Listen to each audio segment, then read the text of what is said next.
Il s'agit donc du gourou, le kanti, vous voyez. Vous portez le kanti que le gourou a donné. Cela signifie que votre vie doit changer. Vous voyez? Asseyez-vous.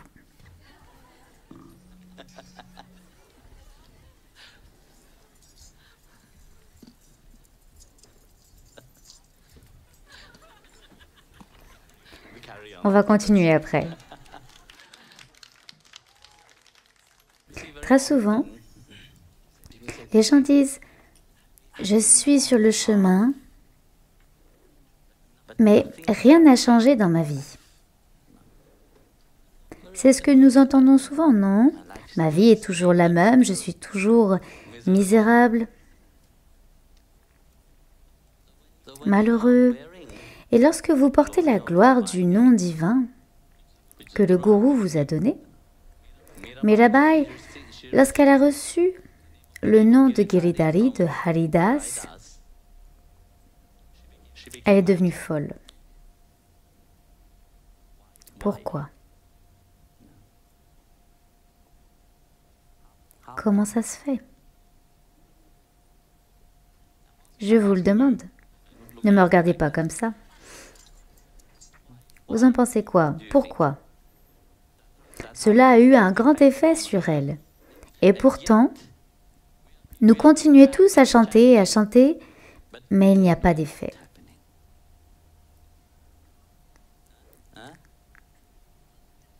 Qu'est-ce qu'il dit? Ah, concentration.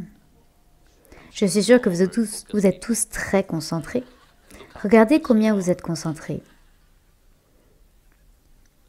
Pourtant, rien ne se passe. Vous voyez quand Mirabai, quand Haridas a vu Mira, il a dit une chose magnifique. Je n'ai rien à te donner parce que tu as tout. Tu l'as lui avec toi. Et Mira ne voulait rien d'autre à part Giridhari Gopal.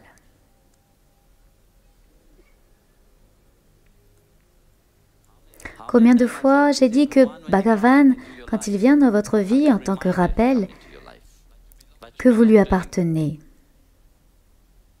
Mais dans votre esprit, vous ne l'avez pas encore intégré à l'intérieur. Dans votre esprit, vous pensez toujours que vous appartenez à X, Y, Z, que vous appartenez au monde. Et vous vous attachez à toute cette réalité qui vous est si chère. Vous ne vous êtes pas détaché de cette réalité pour avoir lâché prise de tout ce que vous pensez au sujet de votre propre réalité. C'est la différence entre Mira et nous tous.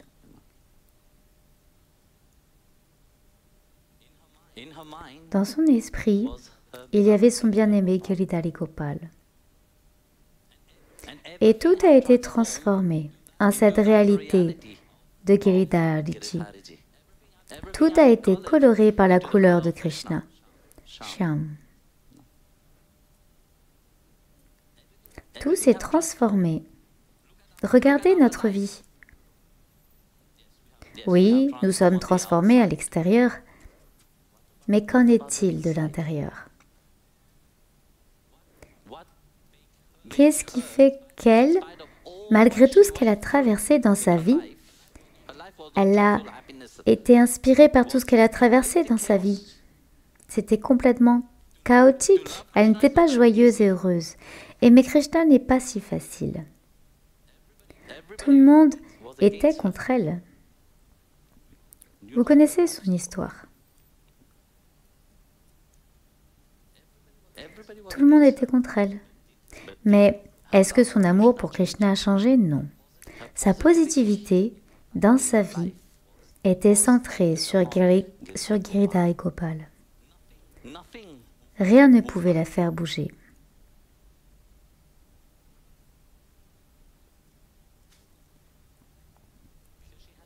Parce qu'elle avait laissé tomber ce genre de vie. Lorsque nous portons, comme le dit le bhajan, nous portons le collier du gourou. Nous portons le collier de Narayana. Cela doit être notre point central. Cela doit être notre focus. Nous devons laisser tout aller de ce que nous connaissons. Laisser aller ne signifie pas que physiquement je le prends, je le mets ici. Maintenant je n'en veux plus. Non. Laisser aller, c'est que le mental ne doit pas s'attacher à cela. Même la chose qui est la plus importante pour moi devient secondaire. Bhagavan vient en premier. Tout ce que je fais dans ma vie devient spirituel, car je le fais pour lui. Mais non, que fait-on? On s'accroche à notre malheur. On ne pense même pas à la joie ou au bonheur que nous avons à l'intérieur. La plupart du temps, si quelqu'un vous fait du mal, qu'est-ce que vous allez dire? Vous avez été blessé. Non? Vous ne parlez pas de tous les merveilleux moments que vous avez eus avec cette personne. Vous avez oublié. Vous avez une démence ou Alzheimer. Vous vous apportez vous-même Alzheimer. Vous oubliez toutes les bonnes choses qui vous arrivent dans votre vie, mais vous restez accroché à ce qui vous avait fait mal. Vous êtes tellement absorbé dans votre propre négativité que cela devient votre monde. Lorsque vous rencontrez des gens, de quoi parlerez-vous? Vous ne direz jamais du bien de quelqu'un. Vous parlerez de votre propre négativité, votre tristesse, votre misère, parce que les gens vous plaignent. Et quand les gens vous plaignent, c'est une grande joie. Oui, dites à quelqu'un que ça va bien. Ok, salut, je vais bien. Ok, bye. Terminé. Mais dites à quelqu'un que vous n'allez pas bien. Que puis-je faire pour toi? Comment puis-je t'aider? Vous devenez le centre d'attention. Qui n'aime pas être le centre d'attention? Tout le monde aime cela. L'ego adore ça, d'être le centre d'attention. Chaque fois qu'il y a de la flatterie, de l'attention, l'ego aspire à cela. Alors comment pouvons-nous être libres? Comment pouvons-nous nous élever si notre mental lui-même est tellement centré, non pas sur la positivité en nous, s'il est centré sur l'aspect négatif de nous-mêmes? Nous continuons à nous y accrocher et nous ne voulons pas lâcher prise. Nous voulons que tout vienne à nous. Quoi que Guruji dise, toute la gloire, tout l'amour de Dieu, tout devrait venir. Mais comment géreriez-vous cela? Imaginez que, ok, je tiens cette cloche dans ma main. Maintenant, c'est une cloche très facile. Je peux tenir ça, comme ça, ici, facilement. Je peux la tenir pour la rati.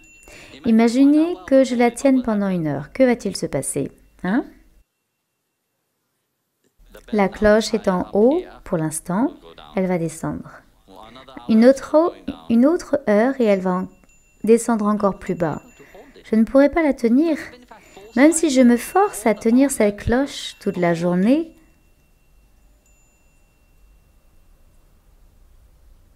quelque chose arrivera à mon bras. Je pourrais être paralysée si je tiens la cloche toute la journée, non? Comprenez. Si vous voulez voir du changement arriver, vous devez lâcher prise. Je ne peux pas continuer à m'accrocher si fermement comme ça et m'attendre à ce que toutes les bonnes choses viennent à moi. Vous avez quelque chose de merveilleux. Vous avez la gloire du nom divin. Lâchez les choses non voulues. Apprenez à lâcher prise de votre mental lui-même sur les choses dont vous n'avez pas besoin. Même si ça remonte à la surface de temps en temps,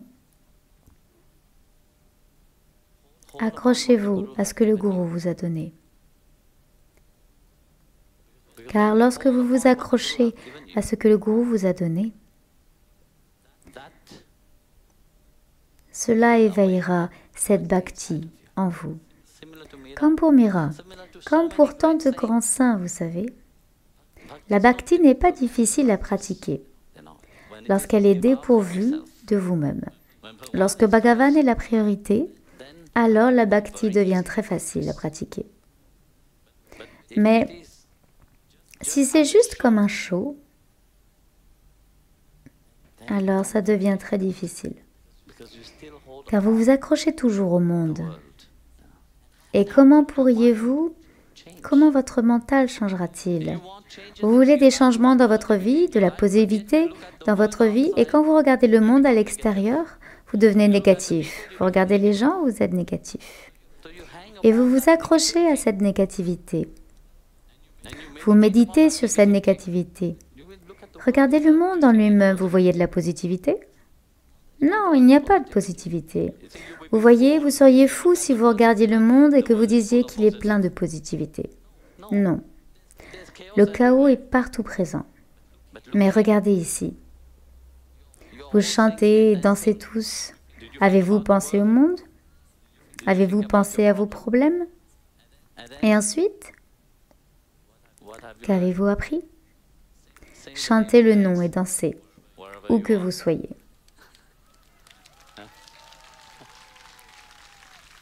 Et répandez ce que vous avez reçu. C'est une chose que très souvent,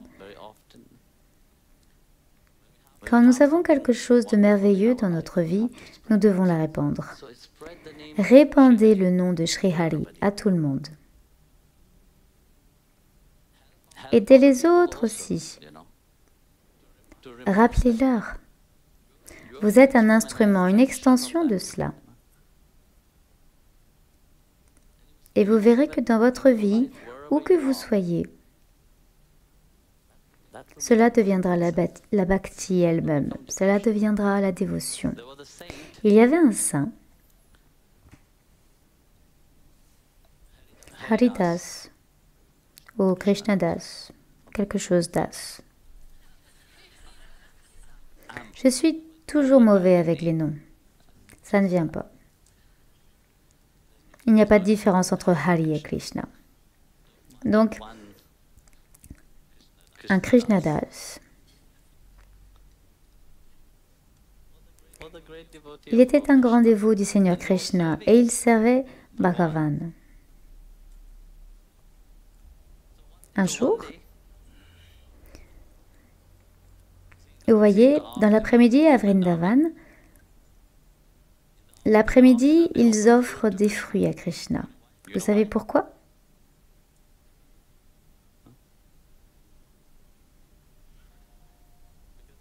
Car vous voyez, Krishna, quand il amenait les vaches au pâturage, qu'est-ce qu'il avait à manger? Il avait des fruits seulement, des fruits sauvages.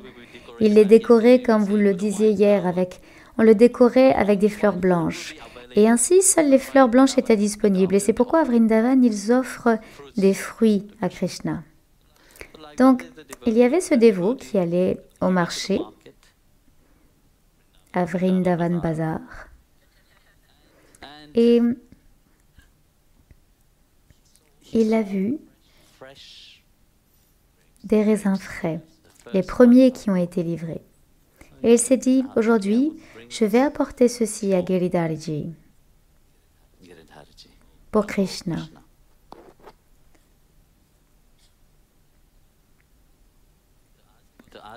Alors qu'il allait les acheter, il a demandé à la personne, combien coûte le raisin? L'homme a répondu, 2 roupies. Au même moment, des soldats sont venus et ont dit, ce sont les premiers fruits, les premiers raisins. qui doivent être offerts au roi. Ainsi, vous voyez, pour le dévot, il est le roi. Pour le soldat qui est payé, le roi, comment dire, le roi physique à l'extérieur est très important. Ils disent, ok, nous voulons être dans les bonnes grâces du roi, alors achetons les produits frais que nous pouvons lui offrir pour dire, regardez, nous vous avons apporté cela, mon roi. Donc, ils ont demandé, ils voulaient acheter tous les raisins, et Krishnadas a dit, je veux aussi l'offrir à Krishna. Les soldats ont dit non, tout appartient au roi, sinon vous aurez des problèmes. Et donc ils ont commencé à discuter combien de raisins avec ces 2 roupies. Krishnadas continuait d'augmenter, de négocier. Il disait, je te donne 5 roupies et tu me le donnes. Le soldat disait, non, je donne 10 roupies. Krishna disait, non, je donne 15. Le soldat répondait, je t'en donne 20. Et il continuait ainsi, et Krishna a dit, je te donne 100 roupies. Et le soldat se disait, cette nourriture qui vaut 2 roupies, et maintenant c'est 100 roupies, si le roi découvre qu'on l'a payé si cher, c'est sûr qu'il va se débarrasser de nous, vous savez. Alors, on va faire ça. Krishnadas, prenez vos fruits. Le vendeur s'est tourné vers Krishnadas et a dit, Krishnadas, 100 roupies. Et il était venu seulement avec 2 roupies en poche. Et donc il s'est précipité chez lui, il a pris tout ce qu'il avait à vendre, il est allé vendre tout ce qu'il avait, il a dit au vendeur, s'il vous plaît, gardez cela, j'apporterai vos 100 roupies. Après un certain temps, il a apporté les 100 roupies et les a données, il a pris le prasad, il a pris le raisin et très heureux, il est parti. Il a dit, maintenant, je vais les offrir. Il les a amenés au temple, il les a mis là en attendant le moment pour offrir. Le temps a passé, le moment de l'offrande est venu. Il est allé chercher les raisins, il a regardé autour de lui, mais il ne pouvait pas trouver le raisin. Il a regardé partout. Tout le raisin avait disparu. Il a demandé au pujari du temple, « Avez-vous le raisin ?» Celui-ci a répondu, « Non, nous n'avons pas trouvé de raisin. » Et il se demandait, « J'ai acheté le raisin que je voulais offrir à Krishna. » Il ne pensait pas à ces 100 roupies. Il pensait, « J'ai amené cela à Bhagavan pour les offrir. » Et il n'y en a plus. Et telle était la tristesse de son cœur. Il s'est assis là et il a dit, d'accord, comme tu voudras. Demain, j'en apporterai d'autres. Et donc, regardant cela à l'esprit, il s'est assis et pensait à Bhagavan. Le pujari, le temple était fermé parce que le bhog avait été offert. Et lorsque le pujari a ouvert le temple, tous les raisins qui étaient là, à son grand étonnement, et le raisin était dans le temple.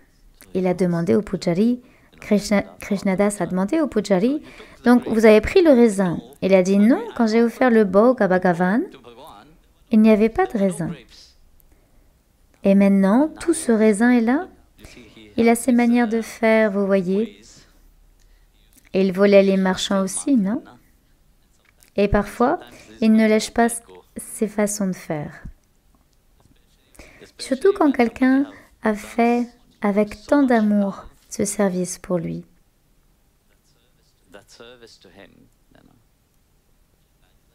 Et ainsi, il est venu et il a pris le raisin. Vous voyez, quand tout est offert avec amour, quoi que vous fassiez avec amour dans le monde, cela se transforme.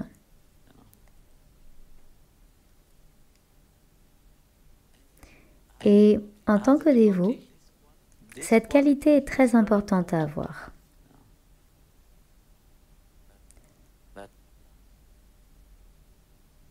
Cet amour qu'il a mis à l'intérieur de vous Il doit refléter à travers vous. Où que vous soyez, quoi que vous fassiez, ce doit être un service. Le service ne suffit pas seulement lorsque vous entrez, vous venez à l'ashram et que vous servez. Non, le service signifie où que vous soyez, peu importe l'attitude que vous avez, ce que vous avez dans votre mental, cela devient un service. Le pouvoir qu'a notre mental est incroyable. C'est pourquoi Bhagavan dit, ce mental peut être votre ennemi et ce mental peut également être votre ami. Ce mental peut vous condamner, mais il peut aussi vous libérer. Mais il ne peut pas faire ça à votre place. Vous devez le faire. Cette volonté que je veux changer, cette volonté que je veux donner de l'amour, c'est pour cela que Bhagavan met en œuvre tout ce lila. Car l'amour est cette volonté que je veux te le donner. Quelque chose que j'ai en moi, je veux te le donner. Et il le reçoit. Il aspire à cela. Il ne veut rien. Pensez-vous qu'il veut tout ce que nous lui avons offert? Non, ça ne veut rien dire. Ce qu'il veut, c'est cet amour qui est à l'intérieur de votre cœur. C'est ce à quoi il aspire. Et lorsque vous pouvez offrir ce que vous avez en vous, tout se transforme en service. Le gourou de Mirabai, Haridas, vous savez, il voyageait tout le temps. C'était un shoemaker, un cobbler. Oui, un cobbler. Il voyageait, mais il n'y avait pas eu une seule fois où le nom de Krishna a disparu de ses lèvres. Un jour, il a reçu une déité, un saligramme à vénérer. Il s'est dit, mon Dieu, je portais le nom avec moi et maintenant j'ai un saligramme et je dois le servir. Alors comment vais-je faire? Car, vous voyez, il voyageait de tous les lieux saints. Un jour à Kashi, à Kedarnath, à Badrinath, à Rameshwaram. Il allait dans tous les lieux saints et c'était sa façon de faire. Il voyageait partout pour répandre le nom de Krishna à tout le monde. Et quand il a reçu le saligramme, il a dit « Maintenant, je dois te servir et je ne peux plus me déplacer. » Il vieillissait aussi et il ne pouvait plus voyager comme avant. Alors, qu'est-ce qu'il a fait? Il a dit « D'accord, je vais te servir maintenant ici. Mais j'aimerais aussi voyager. J'aimerais en faire l'expérience car, vous voyez, chaque endroit où vous allez, le ressenti, le bas est complètement différent. » Je parlais plutôt à un dévot et je disais que le sentiment à Vrindavan est complètement différent de celui de Pandharpur. Il est différent de Rameshwar, il est différent de Tirupati. Chacun a sa beauté. C'est pour ça que les sadhus se déplacent d'un endroit à l'autre. Profitez de cette beauté, profitez de cette bénédiction du Seigneur lui-même. Et donc, Haridas ne pouvait pas voyager. Qu'a-t-il fait? Dans son petit cottage, il a écrit chaque nom. Badrinath, Kedarnath, Vrindavan, Mathura. Il a mis tous les noms tout autour. Chaque jour, il faisait une chose. Il prenait un des noms et le plaçait ici. Il fermait les yeux et son mental était transporté à cet endroit. Et donc, assis dans son cottage lui-même, il était à Rameshwaram, louant le Seigneur Shiva. Le lendemain, il voulait aller à Tirupati. Il prenait le nom de Tirupati et le plaçait ici, fermait les yeux, et son mental était transporté à Tirupati. Et ici, il a le darshan du Seigneur Venkateshvara. Et le bhava, le sentiment, est le même également. Ainsi, où se trouve le dévot, cela peut être transformé si votre mental est pleinement absorbé en lui.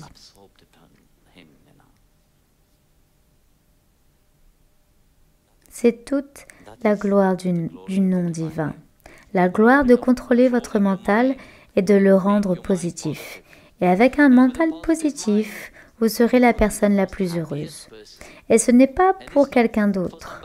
Je ne vous dis pas de devenir positif parce que cela me rendra heureux, moi. Non, cela ne me rendra pas heureux ou malheureux.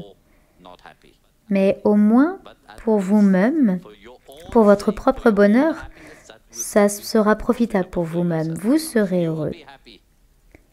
Et ça, c'est la chose la plus importante, que vous soyez heureux. Si vous êtes heureux, le monde sera heureux.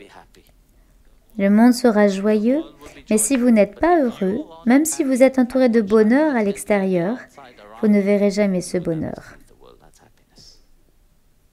Alors apprenez dans votre vie à lâcher prise sur les pensées non voulues. Ces pensées dont vous n'avez pas besoin. Arrêtez de vous accrocher à cela. Accrochez-vous à ce qui est le plus important. Et qu'est-ce qui est le plus important? C'est le nom de Sri Vitala Giridhari. Chantez cela. Jai Gurudev.